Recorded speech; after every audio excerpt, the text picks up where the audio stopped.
G'day everyone, Ben the Spider Seeker here, and I have in this little box here, which is a temporary housing container until I get her a bigger tub to live in, well, a bigger enclosure. Now, I will link the little enclosures I use as my little temporary housing until I come up with something bigger. This is a Blue Mountains funnel web. Hadronyche visuta, and it was found in a little place called Goulburn, which is not in the Blue Mountains. It is in the southern tablelands in New South Wales, and it's not really all that close to Sydney. It's 200 kilometres away from Sydney, but this is a funnel web. What it is not is the Sydney funnel web.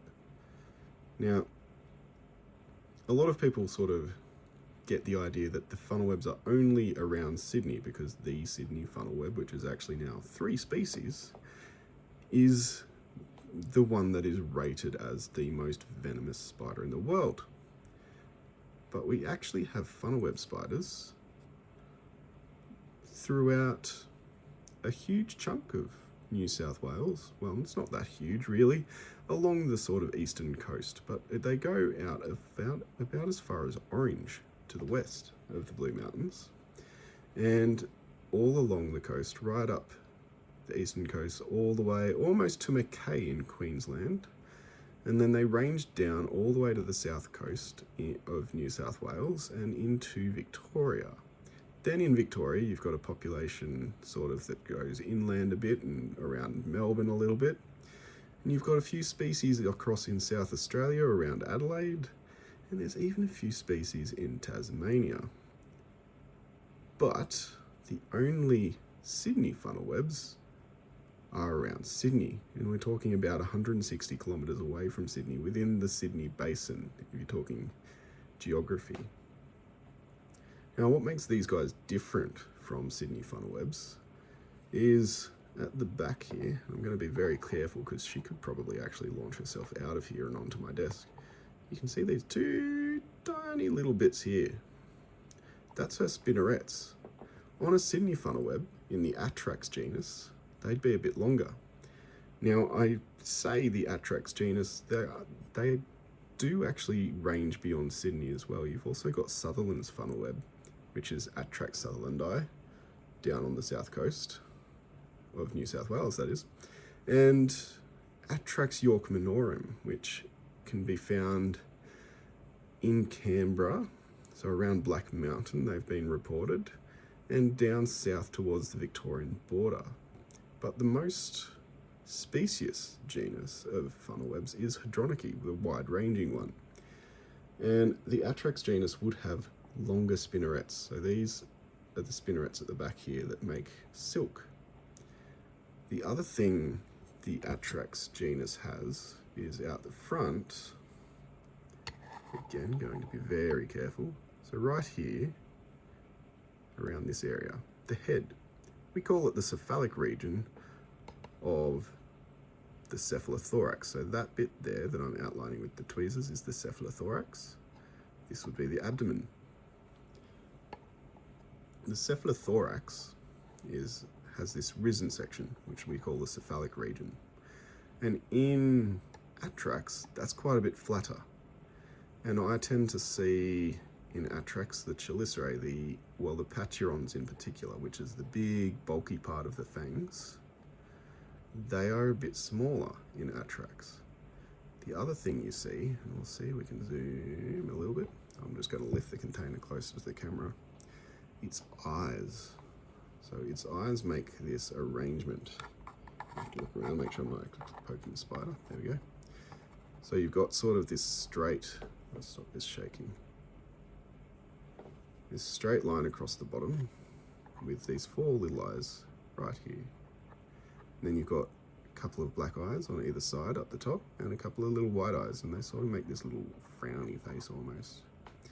And if you're getting distracted by these little fellas, right at the back here, in what we call the fovea, which is an internal muscle attachment point, so it's a big dint in the top of the carapace, that they are just mites. it's quite normal for wild spiders to come in with mites.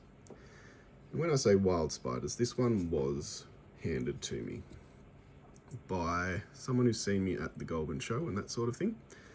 And he was quite excited to have found a funnel web in town, and I will try and set this girl up with a nice big enclosure and see if I can get her on display at the Goulburn show next year.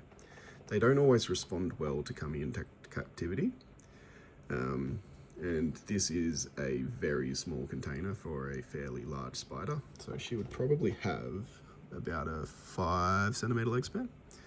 So you can see my fingers on the other side. That's my pinky finger. So she's easily, if you're Australian, probably about 4 centimeters long, or anywhere that uses the metric system. If you're in America, that's probably about 1.5 inches. And I mean, there's other countries that use the imperial system. I won't pick on you. So comparing Hadronyche to Atrax, you've got this slightly steeper rise in Hadronyche around the cephalic region. You've got bulkier pachyrons, the big chunky part of the fangs, or the chelicerae. They're generally a little bit bulkier in Hadronyche, and these spinnerets at the back, I'll see if I can sort of tip her up just a little bit, are quite a bit shorter and more stubby in Hadronyche. Otherwise, you're still looking at a very glossy spider. So the carapace is always quite glossy. The abdomen is a bit duller. But you've also got these extra little muscle attachment points. They're not injuries. So she's probably either very well fed. So I only picked her up yesterday, and this is how she's come in. Like, she's still, the mites might disappear if she sheds, or they might hang about for a while. But she's definitely looking for somewhere dark to hide. And you can see my fingers are quite close. The enclosure itself, she could easily probably just climb out of. But she's just sort of sitting there, not doing much else. So I'm going to let her settle in before I, whoops, bump the camera again, before I let her or stress her out anymore by putting her in a big new enclosure and expecting her to build a new burrow. And I also don't want to keep her under bright lights too long. Her instinct is to hide. We've got a little bit of dust on her front leg, and I'll see if I can get that without her getting too upset. There we go. So you can see her reaction was a bit timid. So it's more of a, hey, don't touch me. And I've probably seen, the mites aren't too bad. Like, I'll probably keep her away from the other spiders for quite a while until she actually sort of sheds, and I'm fairly certain those mites are safe. Because when you see a spider with lots of mites on it, it's usually an indication that something else is going on.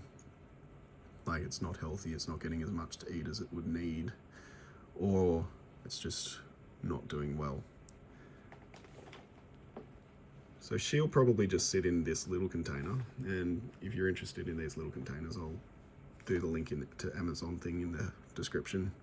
If you're interested in pointy tweezers, I'll link those as well. But there's also probably better tweezers. I tend to use straws, like plastic straws, if I'm actually going to poke the spiders and get them to do something. I don't use metal. They can bite the metal tweezers and break their fangs, which is quite unpleasant for them. It's a struggle for them to eat. I had one with a broken fang for quite a long time. She did eat, but yeah, she wasn't as healthy as she could have been. So yeah, another quick video this week, and I'll try and make videos a bit more regularly with whatever pops up with me for spiders at the moment. If you have any questions, if you have any ideas or burning comments, feel free to let me know in the comment section. I try to at least react, if not respond, to every comment I get. And of course, if you're enjoying this sort of stuff, let me know, and do all the like, share, subscribe stuff.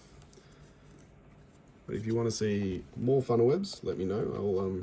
I have a couple of species in at the moment. And you can see these little enclosures have a little magnet right here that's really, really nice to let me feel like they're secure. But if you're feeling like these videos are helping you with any arachnophobia, if you have any burning questions, I have a few ideas, but I just need a little more time to build up to being able to produce those. And we'll see how we go.